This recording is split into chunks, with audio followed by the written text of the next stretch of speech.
Boa noite, que o Senhor Deus nos abençoe nessa noite, nesse dia.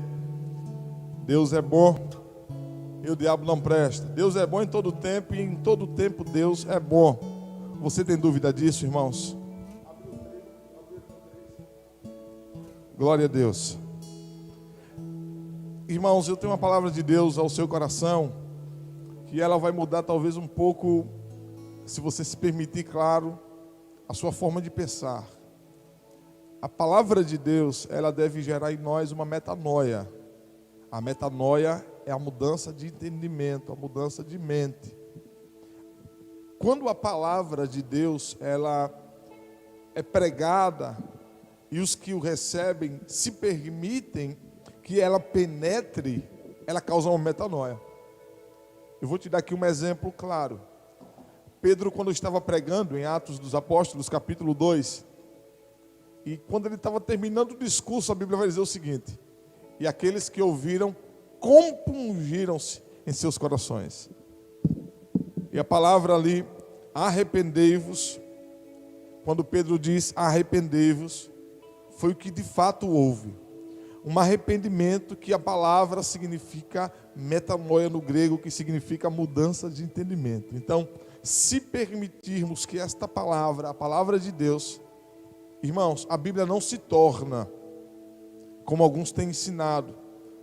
Eu vou falar isso aqui, como Vitor Azevedo e alguns têm ensinado. A Bíblia se torna, não se torna. A Bíblia é a palavra de Deus. Cuidado com essas heresias da internet. Um monte de gente chegando aí, ensinando, faz curso de esquina, curso de internet, já se acham pastores e mestres. E se você bebe desses tais que não tem pastores, não passaram um curso teológico, não foram de fato mentoreados por pessoas responsáveis, tome cuidado. Beba águas saudáveis. A Bíblia não se torna, a Bíblia é a palavra de Deus. Jesus é o verbo que se fez carne e habitou entre nós. A mesma palavra que quando Deus criou todas as coisas, que Ele disse, haja luz, haja terra, haja os luminares, haja isso.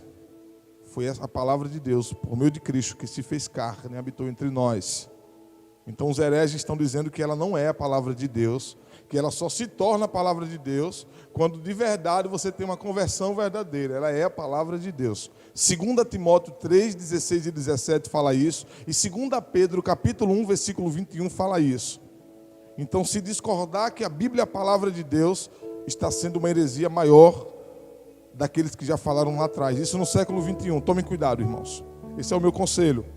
Hebreus capítulo 12, versículo 2. Eu queria te convidar a abrir a sua Bíblia em Hebreus capítulo 12, versículo 2. Eu queria falar com você nessa noite sobre eternidade. E o tema desta noite é olhando para a eternidade. Irmãos, eu tenho bastante cuidado com a palavra. Jesus disse que se a gente tirar uma vírgula ou acrescentar ou diminuir alguma coisa, a gente vai dar conta. Então a gente tem que ter bastante cuidado com as escrituras sagradas. A gente não pode colocar aqui aquilo que a gente acha e tentar adequar na palavra. Não. Pelo contrário, a gente tem que olhar para a palavra e eu que devo me adequar à palavra. Eu que devo entrar e obedecer aos valores e princípios que ela me ensinam. Não é eu pegar o que eu acho que é certo e achar um texto na Bíblia e dizer, achei uma justificativa para aquilo que eu penso. Está errado, irmãos. As heresias saem daí. Olhando para a eternidade, amém?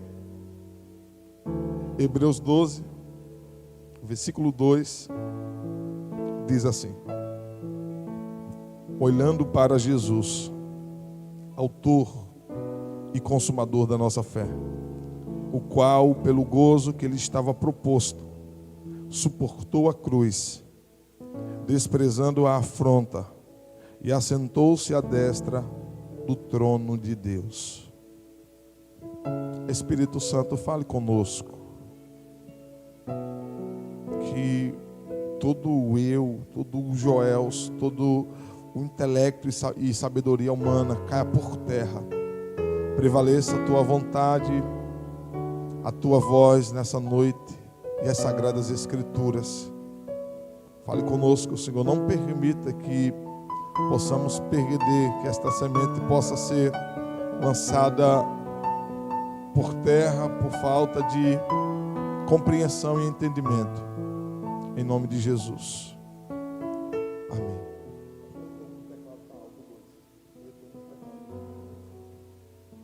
Aleluia. Eu queria, a gente já louvou alguns hinos, mas eu queria nesse primeiro momento aqui, antes de eu iniciar a ministração da palavra, para a gente adorar o Senhor, esse espírito de leveza, com essa presença doce que já está aqui. Já ouvimos a voz de Deus, já. Vamos continuar ouvindo pela palavra, já ouvimos pelo louvor, já adoramos a Deus e já ouvimos a voz de Deus. Vamos continuar adorando ao Senhor. Iniciar essa palavra fazendo você pensar, você que está na sua casa aí. A gente ouve muito, ou já ouviu muito, dizer: Deus que está nos céus, Deus que está nos céus, Deus que está nos céus. Claro, a gente já ouviu muito. Mas deixa eu fazer você pensar inicialmente. Se Deus, é uma pergunta aqui.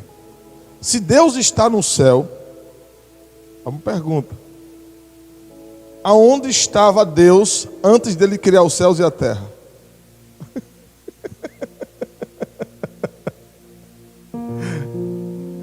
E aí, irmãos? Se Deus está nos céus, aonde estava Deus antes do céu ser criado? Se em Gênesis vai dizer: no princípio criou Deus os céus e a terra era sem forma e pronto, está em Gênesis 1, estou na Bíblia. Mas aonde Deus estava antes de criar o céu e a terra?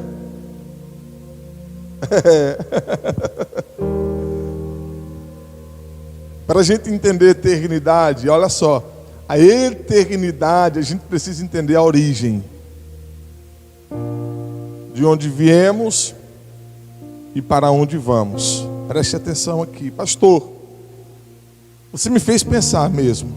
Se antes de Deus criar os céus e a terra, e se a gente sabe que Ele está nos céus, então onde Deus estava antes? Eu queria ler alguns textos da Bíblia, das Escrituras com você, para você entender algumas coisas. Vou repetir o tema: olhando para a eternidade. Eu queria iniciar fazendo a leitura do texto de Isaías, capítulo 43, versículo 13. Diz assim: ainda antes que houvesse dia, o Senhor está dizendo: eu sou ou eu existo? Deus está dizendo: eu sou, porque existência é algo que veio a existir. Ninguém criou Deus. Por isso que Deus está dizendo: eu sou, antes de haver dia. Aí Ele vai continuar dizendo: e ninguém há que possa fazer escapar das minhas mãos. Agindo eu, quem impedirá? Se fosse um baiano aqui, lendo esse texto, dizia: agindo Deus, quem impedirá, painho? Quem impedirá, pai? Quem vai impedir? Mas Deus está dizendo aqui, já a primeira informação para nós, que ainda antes que houvesse dia, Deus está dizendo: eu sou. Eu acho que já estou respondendo aí essa pergunta que eu fiz para você que está me vendo. Salmos 90, verso 2, diz assim: antes que os montes nascessem, e tu formasses a terra e o mundo, de eternidade a eternidade, tu és Deus. Oh, coisa linda. Ele é Deus antes de tudo, irmãos. Ele é o grande eu sou. Antes de você ser feito, antes da terra existir, antes do céu existir, Ele é Deus. Ele está dizendo de eternidade a eternidade, Ele é Deus. E agora eu vou passar agora para a heresia da teologia desses mestres novos, que vai dizer: não, se falar em Deus, existem vários deuses. Olha que ignorância desse povo. A gente sabe qual Deus que a gente está adorando. Não, porque eu não posso chamar Deus de Deus, porque o nome de Deus é Iavé. Iavé. Aí o povo entra nessas vibes, irmãos, é perca de tempo isso. Quando eu falo de Deus, eu estou falando do que é eterno. Quando eu falo de Deus, eu falo daquele que é antes de tudo existir. Quando eu falo de Deus, eu falo daquele que, pelo poder da sua palavra, tudo veio existir. O povo está perdendo tanto tempo com besteira e tem deixado de aproveitar os valores fundamentais da fé cristã. Em Jeremias capítulo 10, versículo 10, diz assim: mas o Senhor é o verdadeiro Deus, Ele é o Deus vivo e o Rei eterno. A terra treme diante do seu furor e as nações não podem suportar a sua indignação. Olha o que é que o texto está dizendo: Ele é o Deus vivo e Ele é o Deus eterno. Então, irmãos, vamos entender esse conceito de eternidade. Primeiro, a gente já viu aqui referências dizendo que Deus falando, eu sou antes de tudo. E o texto também disse aqui no Salmos 90, verso 2, que Ele é de eternidade a eternidade. E a gente sabe que o conceito de eternidade é algo que não tem fim. É algo que não é provisório ou transitório aqui da terra. É algo que é eterno. Olha que interessante isso, irmãos. Para a gente entender algumas coisas. O mundo, o pensamento daqueles que estão vivendo um mundo baseado nos seus achismos e na satisfação do seu ego, do pecado, das suas vontades, para eles é algo que eles têm a ideia daquilo que é provisório, mas eles não entenderam o conceito da eternidade. Vou te explicar. A gente sabe como as pessoas dizem assim: quando morrer aqui, acabou. E outros ainda vão usar um conceito pior, dizendo: então, quando morrer acaba, então eu vou aproveitar a vida enquanto eu estiver vivo. Hoje eu estava sentado conversando com uma pessoa, com uma ovelha. Eu estava conversando com ele sobre a eternidade, mostrando textos, mostrando como que Deus nos criou e como que será essa eternidade, irmãos. Como que será a eternidade? Eu ainda vou pregar aqui para vocês. Mas deixa eu te falar desse conceito de eternidade para que a gente venha aprender a olhar para a eternidade. Preste atenção. Nós não podemos ter essa visão que as pessoas no mundo pensam. Veem e pensam. De dizer, morreu, acabou. Claro que morreu, não acabou. Morreu, não acaba, irmãos. Se assim fosse, morreu, acabou, toda a esperança da eternidade que a Bíblia fala, que Jesus falou, caía por terra. Então íamos viver a vida de qualquer jeito, porque morreu, acabou. Irmãos, deixa eu te explicar isso aqui. A morte física é apenas o início de uma eternidade. Qual eternidade, pastor? Seja essa eternidade para a vida eterna com Deus, ou seja, a eternidade de tormento longe de Deus. Mas a eternidade existe. Veja isso aqui. Em Gênesis, capítulo 2, versículo 7, diz... Capítulo 2, versículo 7 de Gênesis.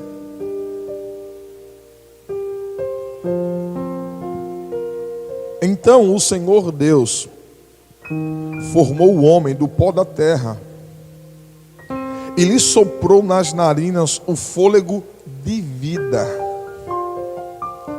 E o homem se tornou um ser vivente. Deus soprou nas narinas do homem um fôlego de vida. Deus pega o homem da matéria-prima, do pó da terra, faz o homem, mas Deus, Ele não fez o homem para ter uma vida provisória, mas Deus, Ele cria o homem para uma eternidade. quando se falar de morte, irmãos, prestem atenção nisso aqui. Morte é algo que o corpo físico todo mundo vai ter. Mas Deus soprou no homem um fôlego de vida, o nefesh, ou seja, o sopro de Deus. Porque Deus, no ser humano, Ele traz vida. Escute isso.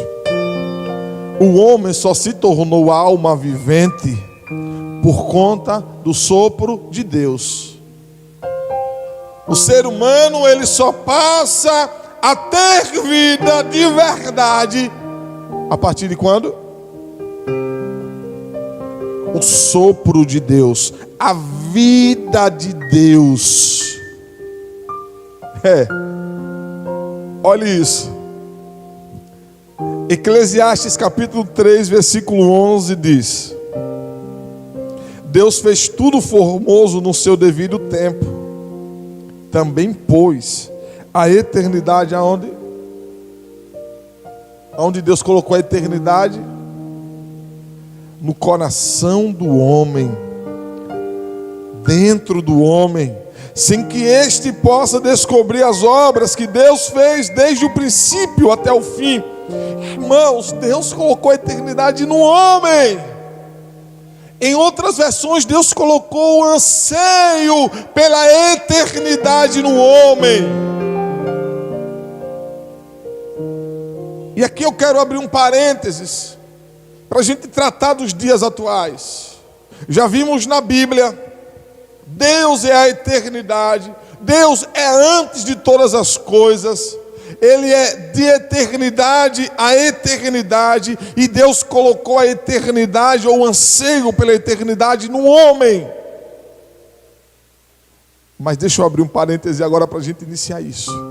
O ser humano, ele é muito momentâneo. Se você for olhar, por exemplo, Jesus, ele ensinando para os discípulos, no capítulo 5 de Mateus, perceba o que Jesus vai ensinar para eles, irmãos. Perdão, capítulo 6 de Mateus, versículo 19, 20 e 21. O que é que mexe com o ser humano? O que é que abala a estrutura do ser humano para ambicionar?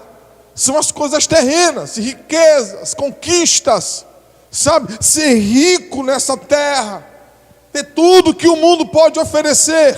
E em Mateus capítulo 6, versículo 19 ao 21 diz: Não ajunteis tesouros na terra, aonde a traça e a ferrugem tudo consomem, e onde os ladrões minam e roubam, mas ajuntai tesouros no céu.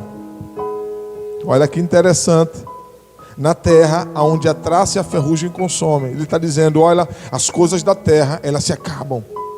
Mas ele está dizendo, mas ajuntem tesouro no céu, onde nem a traça nem a ferrugem consomem, e onde os ladrões não minam nem roubam. Olha que interessante isso aqui, Pedrinho. Ele está dizendo que nas coisas do céu, nas coisas do alto, as coisas terrenas não interferem. Mas nas coisas terrenas, se eu permitir, as coisas do alto, elas vão ser o decreto de Deus para mudança aqui na terra. Se eu olho para o alto, de onde vem o meu socorro, se eu olho para a eternidade, eu vou entender que tudo isso aqui se acaba.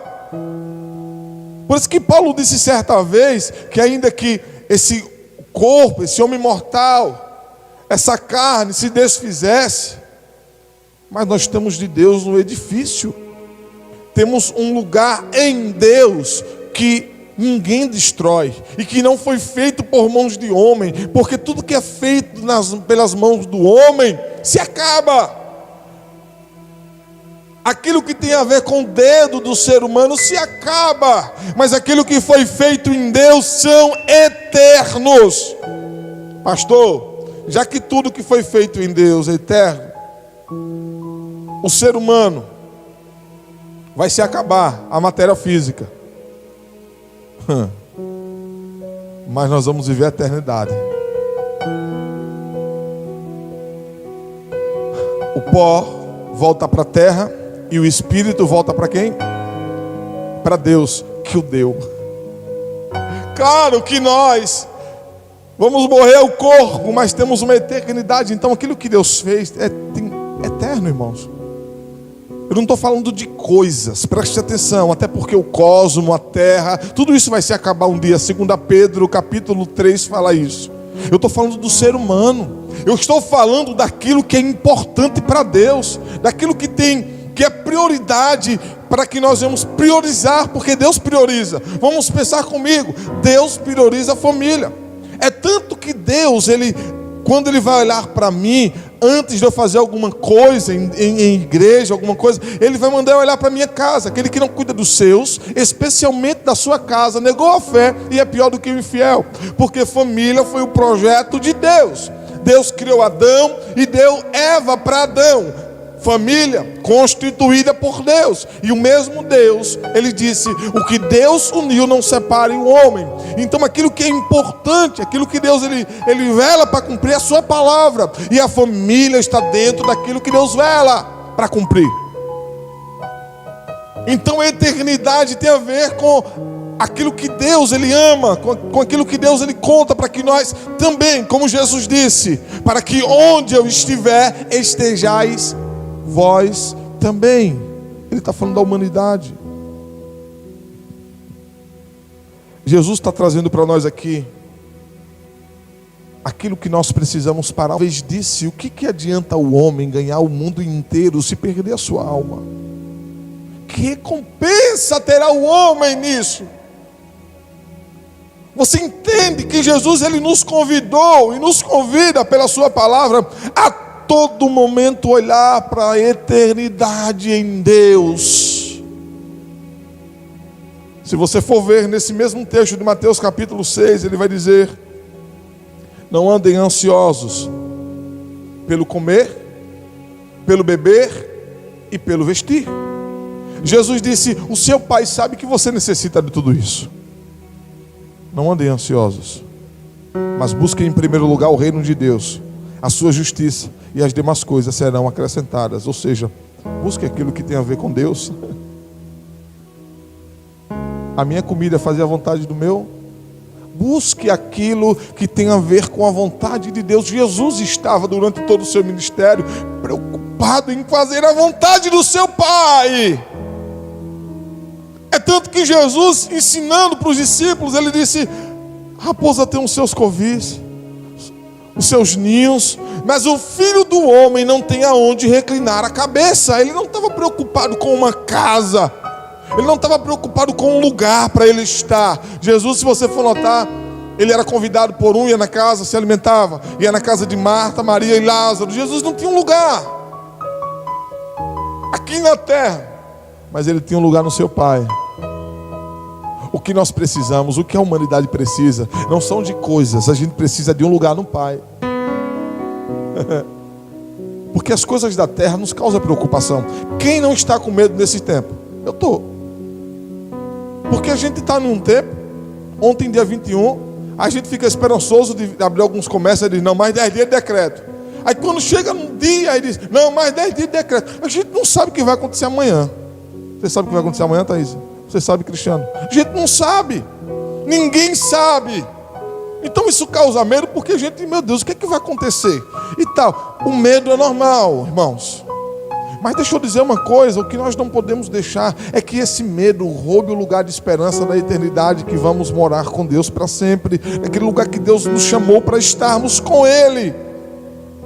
A certeza que temos é que se hoje fosse o nosso último dia, estaríamos para sempre com Deus.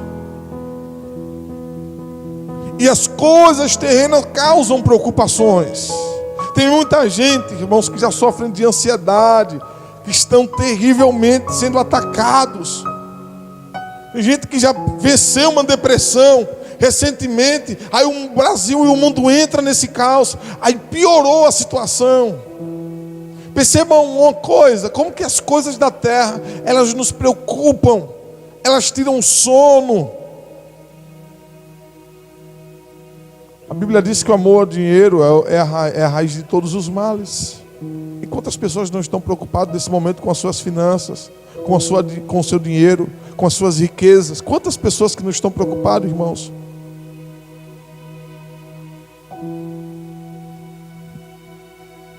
Aonde a maior preocupação da terra, da humanidade, Jesus já disse, não precisa ser pelo comer, vestir e beber, porque Ele sabe que o nosso Pai sabe que é necessidade nossa. Mas a nossa prioridade deveria ser e deve ser as coisas de Deus. O ser humano pode até ter tudo que o mundo oferece, mas se não tiver Deus, ele vai ser um rico sem prosperidade, um rico vazio. E sabe quem foi que ofereceu para Jesus todos os bens que o mundo pode dar? Foi o diabo. O diabo, quando chegou para Jesus, ele disse, está vendo tudo isso? Eu te darei todos os reinos deste mundo, ou seja, todos os poderes em todas as suas áreas, se prostrado me adorares. E é daí aonde a gente percebe para onde que as pessoas estão andando. Boa parte da humanidade tem se movido pelo dinheiro, pelas riquezas, pelo poder, pela fama, pelo status. Tudo isso, sem Deus, não serve para nada.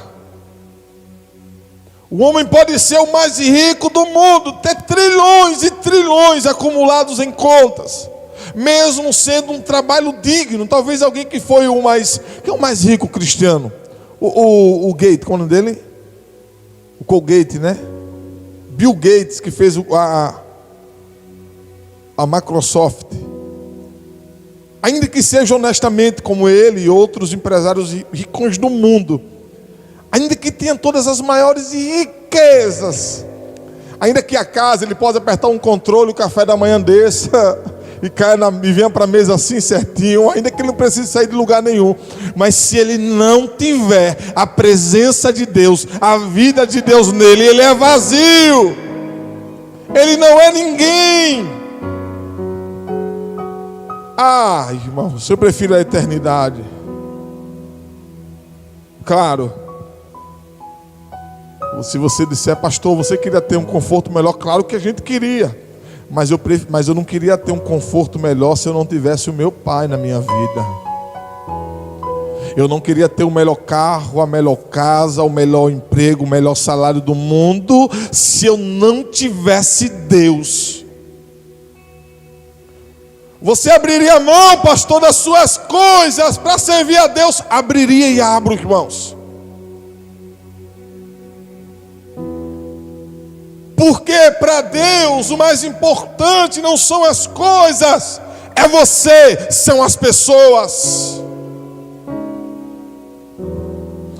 E isso tem causado em muita gente, irmãos, essa ansiedade excessiva, porque o mundo é muito rápido, as coisas no mundo acontecem muito rápido. Quando a gente pensava que há 15 anos atrás a Kodak, lembra da Kodakzinha? Que você tirava uma foto, ia ter que imprimir, esse novo não lembrou não, ia ter que ir lá na casinha, levar, e a pessoa imprimia, papelzinho. Você lembram daquele tempo que para telefonar tem que pegar uma ficha? Não lembram não, irmãos? Pegava uma ficha, ia lá na telefonia, eu ia com meu pai, eu pequeno, ia com meu pai, ele pegava uma fichinha, botava lá, parecia uma fichinha de sinuca, colocava lá, rodava, e eu ficava lá na cabine, pertinho do meu pai, menino ainda, pertinho do meu pai, ainda lembro, Telejipe, lá em Carrapicho onde eu morava era Telejipe, aí eu ficava pertinho dele, ele estava lá, ei, caiu, quero mais uma ficha, rapaz, que negócio, quero mais uma ficha. Aí a pessoa ia lá, botava outra ficha. Vocês não eram nem nascidos ainda. Isso tem uns 20 anos. Aí daí, irmãos, a Kodak agora que ganhou milhões na época, ela sai, porque no aparelho de celular que a gente tem, você tira uma foto, você pega pelo Bluetooth do seu celular, manda para o computador, lá no local onde, se você tiver uma impressora, já vai imprimir sua foto. Antigamente era tudo mais lento. Vocês vão lembra do MSN, que era pelo e-mail? MSN era a única forma que a gente tinha de mandar mensagens. Hoje a gente tem Telegram, tem o WhatsApp, tem o Messenger do Facebook. Tem um meio mundo de ferramentas. Ou seja, o mundo em 60 anos deu um salto gigantesco. Hoje para imprimir foto é ligeirinho. Se eu quiser mandar uma foto para você que está no Japão, Rio de Janeiro, no WhatsApp eu mando, em 10 segundos está lá. Antigamente para mandar era no correio.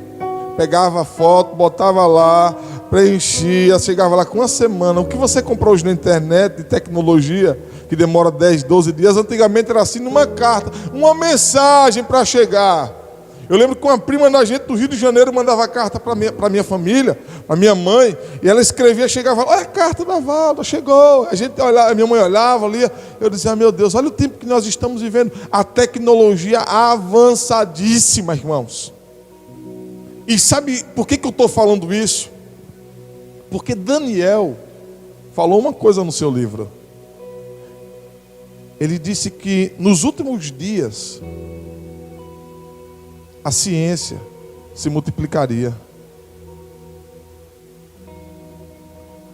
Irmãos, claro que é o conhecimento em Deus, mas preste atenção na tecnologia. Essa ciência de hoje está muito avançada. Os dias passam rapidíssimos. Eu tenho certeza que você que está na sua casa aí, que já tem filhos, ou que está casado agora, você deve lembrar do dia que você deu um beijo na sua namorada, que hoje é sua esposa. Você deve lembrar no dia que você soube que a sua esposa estava grávida. A melhor notícia do mundo, tem uns que marcaram esses tempos aí por Copas do Mundo. Ah, o meu filho nasceu na Copa de 98, outro dia na Copa de 2002. E as pessoas saem adequando para lembrar pelas Copas ou por algo que aconteceu. E vocês vão percebendo como que 10 anos já passou tão rápido. 15 anos já passou tão rápido. Eu estava lembrando com o Geis esses dias, irmãos, de Kézia. Kézia já tem 8 meses. Eu lembro no dia que a gente fez a ultrassom e ela estava grávida, e a gente dizia, mais um filho? Meu Deus do céu, chega Jesus. Sabe? E já está com 8 meses, já passou os 9 da gestação, já está com 8 meses de nascido. Daqui a pouco já está com 1 ano. Eu olho para minha filha, já tem 8 anos, a mais velha. Eu lembro dela ainda quando Jesus estava grávida. Irmãos, eu fico pensando como que o tempo está passando e poucas pessoas estão dando conta disso. O que eu quero te desafiar nessa noite? A refletir sobre o tempo. Ei, pare de botar a sua vista, a sua visão e apoiar aqui. Tem tanta gente abraçando o pecado, porque o pecado satisfaz, vivendo a era moderna, diabólica. As redes sociais, ela é positiva e negativa. É positiva para quem sabe usar e negativa para quem não sabe.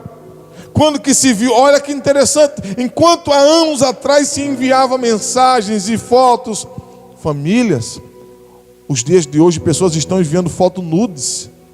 Jovens, adolescentes, adultos, homens e mulheres casados, mandando fotos aí.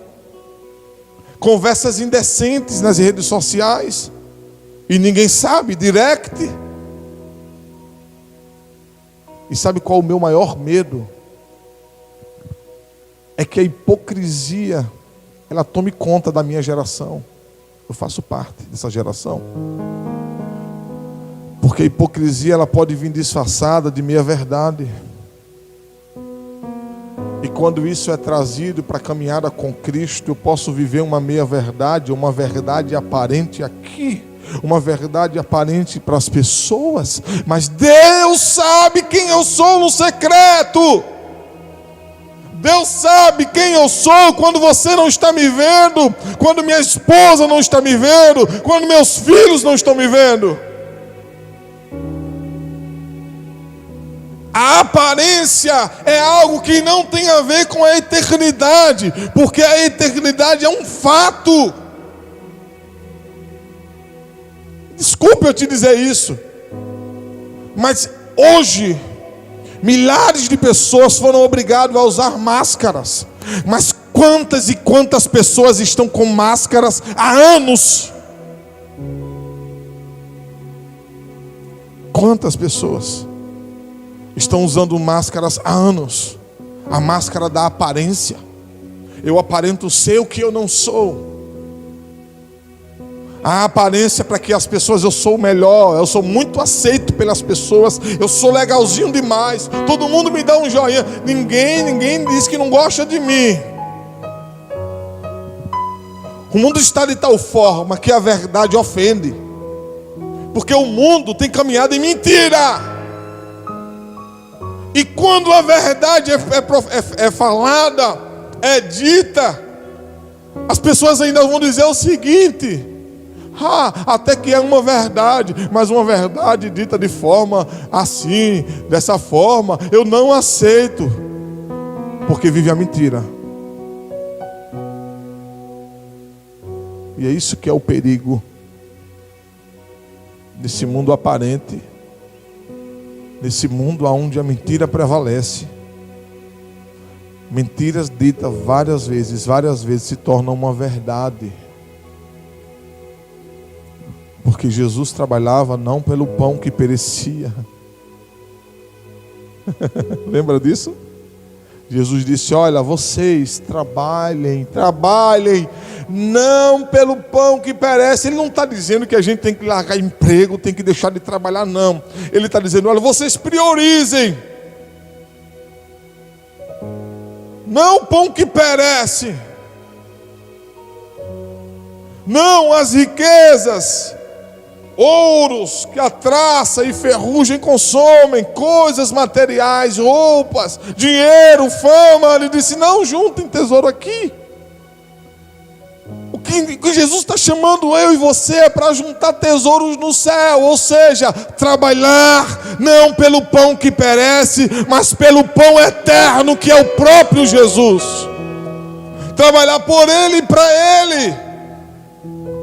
Não para ser visto, não por aparência, para impressionar pessoas. Não, o que nós precisamos é atrair o coração de Deus com obediência. É olhando para a eternidade. Deixa eu encerrar essa minha palavra, essa fala. Em Hebreus 12, no texto que nós lemos, se você for notar, quando o escritor disse: olhando para Jesus, autor e consumador da nossa fé. Autor é aquele que criou, é o Criador. Começamos nele e vamos terminar nele. Ele diz: o qual pelo gozo que lhe estava proposto, ou seja, por aqueles momentos, pela condição que lhe foi proposta, por tudo que ele precisava viver aqui na terra. O texto vai continuar dizendo: suportou a cruz aqui na terra.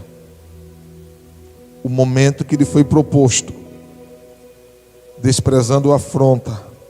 Mas o texto vai apontar não para aqui, mas para a eternidade. Olha o que é que o texto vai dizer: assentou-se à destra do trono de Deus. Jesus é lindo, irmãos. Enquanto os judeus pediam sinal para Jesus, Jesus disse o sinal que ele deu de Jonas. Como assim o sinal de Jonas? Olha que interessante, irmãos. Até a palavra do Eterno, que apontava para a eternidade, só entendia quem entendeu a eternidade. Como assim? Qual foi o sinal de Jonas? Engolido na baleia. Ficou quantos dias na barriga da baleia? E no terceiro dia ele saiu vivo ou morto? Jesus estava dizendo: olha, o sinal que eu dou é de Jonas. Aí Jesus para, irmãos. Está Jesus. E deixou assim, deixou aberto. Olha. Quem estava ligado ali na fala de Jesus, que ele está falando de eternidade, ele ia entender que ele está falando dele. Esse é o sinal. Vai ser morto e no terceiro dia vai ressuscitar. Mas falar em eternidade nos nossos dias, para quem não entendeu a eternidade, é perca de tempo.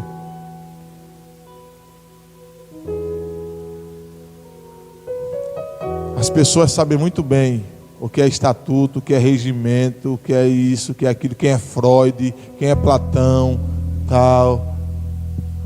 Um monte de balela. Agora, conhecer o Cristo na sua essência é para poucos. Viver o Cristo é para poucos. Chega de teoria. É a vida dele que foi soprada em nós. Ele não nos fez para essa terra. A Bíblia diz que nós somos peregrinos.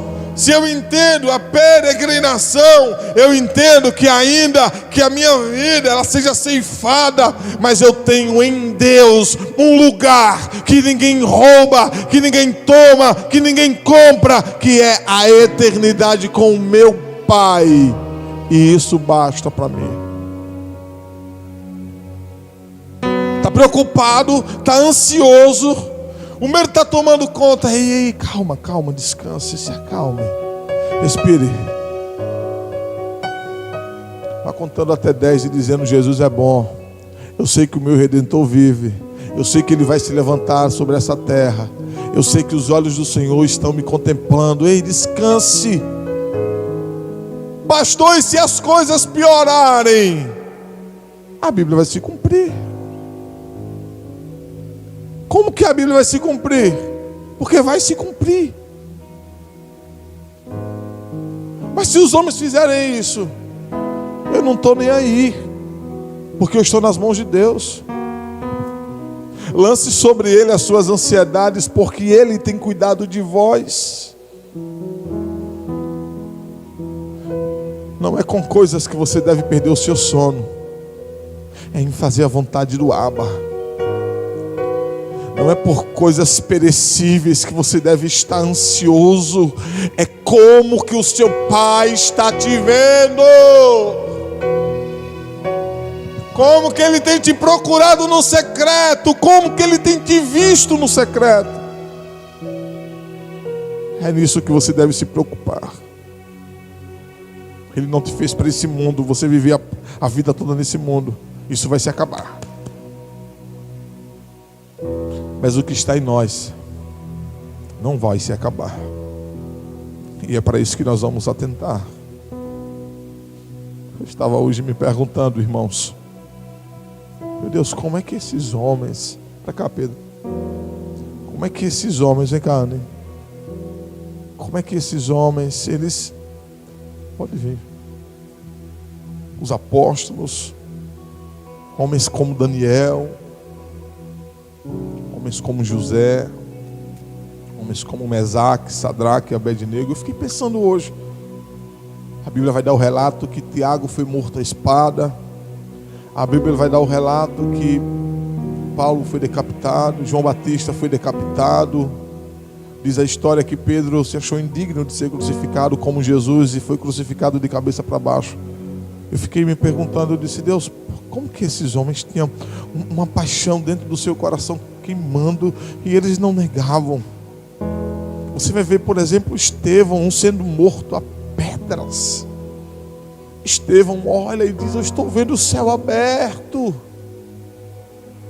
Ou seja, para eles a morte. E você vai olhar para Jesus e Jesus vai dizer assim, sendo morto, e ele olha para aqueles e diz: Pai, perdoa, porque eles não sabem o que fazem. Irmãos, eu fiquei perguntando isso o dia inteiro para Deus. Deus, como é que esses homens tinham um coração tão apaixonado pelo Senhor? Eles estavam uma vida que eles não iam chorando, não iam com amargura. Eles iam normalmente serem entregues como ovelhas muda o matadouro, assim como o nosso Jesus foi, assim como os apóstolos e os homens de Deus foram. Aonde está essa resposta? Essa resposta está no entendimento de quando sabemos o nosso destino. Quando conhecemos a nossa origem, viemos dele e é para ele que voltaremos. Essa foi a resposta de Deus. Sabemos de onde viemos e para onde vamos, e pronto, isso basta, igreja. Isso basta. Quando você sabe para onde você vai, o lugar que está pronto para você em Deus, você não fica com medo. Ai meu Deus, eu estou com uma gripe, eu posso morrer. Ai meu Deus, eu estou com uma dor de cabeça, eu posso morrer. Ai meu Deus, eu tenho um problema cardíaco, e se eu morrer? Ai meu Deus, eu tenho uma diabetes altíssima, e se eu morrer? Ei, não fique preocupado se vai morrer. Se alegre por saber para onde você vai. Paulo disse: eu estou bem certo de que nem a morte, nem a vida, nem anjos, nem principados, nem coisas do presente, nem coisas do porvir, nem altura, nem profundidade, nem qualquer outra criatura poderá nos separar do amor de Deus que está em Jesus. Nada vai nos separar dele. Nada vai nos separar. Não é fome, não é nudez, não é perigo, não é espada, não é o ser humano, não é nada que vai nos separar dele.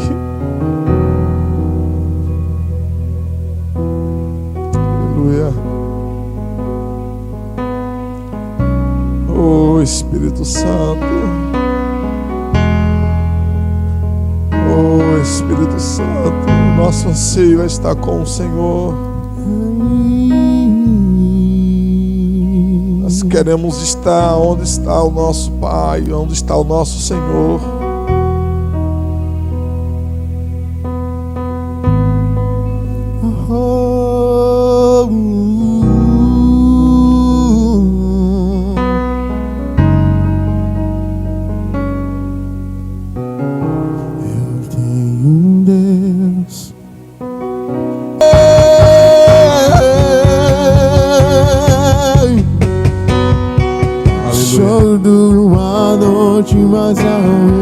Aleluia.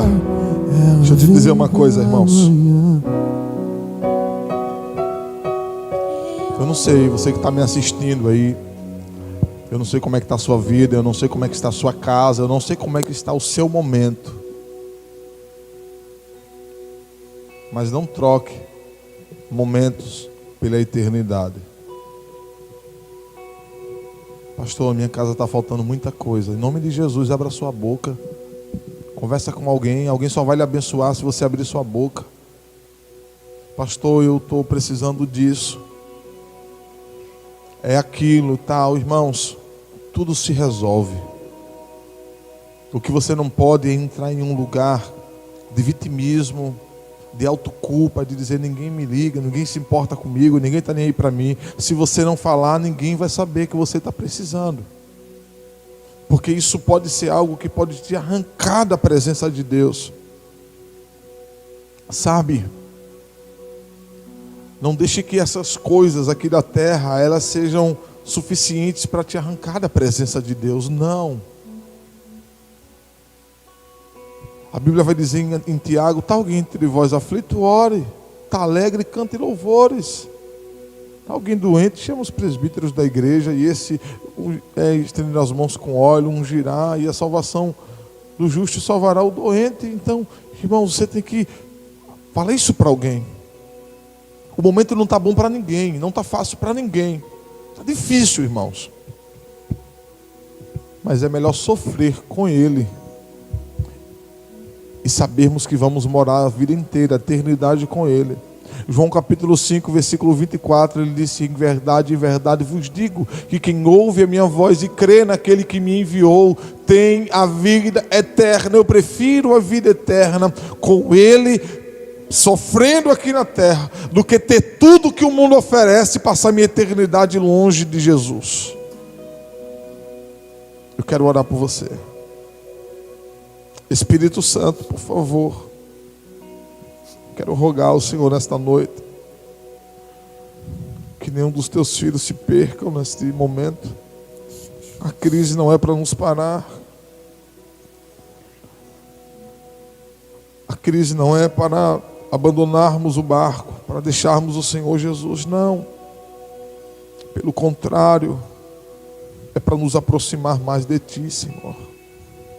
É para nos levar de volta para o lugar de origem que tínhamos perdido como igreja, lugar de secreto.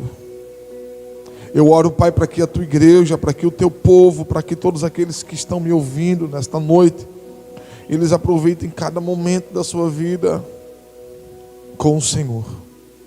Que eles busquem ter mais relacionamento, intimidade com o Senhor. Que eles busquem Te conhecer assim como Tu és, porque na Tua palavra diz, Jesus, assim como Tu és, como Tu és, como Tu és, o veremos face a face como Ele é. E saiamos, ó Pai, deste lugar com um coração que queima de amor por Ti. Que a nossa saudade, que a nossa maior queixa não é por causa de um culto em templo juntado por pessoas. Que a nossa maior queixa, que a nossa maior saudade seja em Te buscar, em Te ouvir. A gente não precisa de um espaço físico para Te ouvir, porque nós temos um secreto. E eu oro, Pai, para que o Senhor abençoe cada vida. Teu povo volte para esse lugar de origem, para que eles vivam o lugar de destino. Nós queremos voltar para o lugar de origem para poder entendermos o lugar de destino, que o lugar de destino é a eternidade, é no Senhor. Que o Senhor tire a nossa visão, a nossa preocupação das coisas aqui da terra, e que venhamos olhar para o Senhor, elevar os nossos olhos para os montes, porque é do alto que vem o nosso socorro. Abençoe o Teu povo. Eu oro por aqueles que estão infectados pela Covid-19, que o Senhor possa tocá-los. Deus, que esse tempo de crise passe e que lições sejam enxertadas dentro do Teu povo, dentro de todos. Que o Senhor acalme o coração de cada familiar, que o Senhor acalme o coração de todos, Deus. Em nome de Jesus e para a glória do Teu nome eu oro. Amém e amém.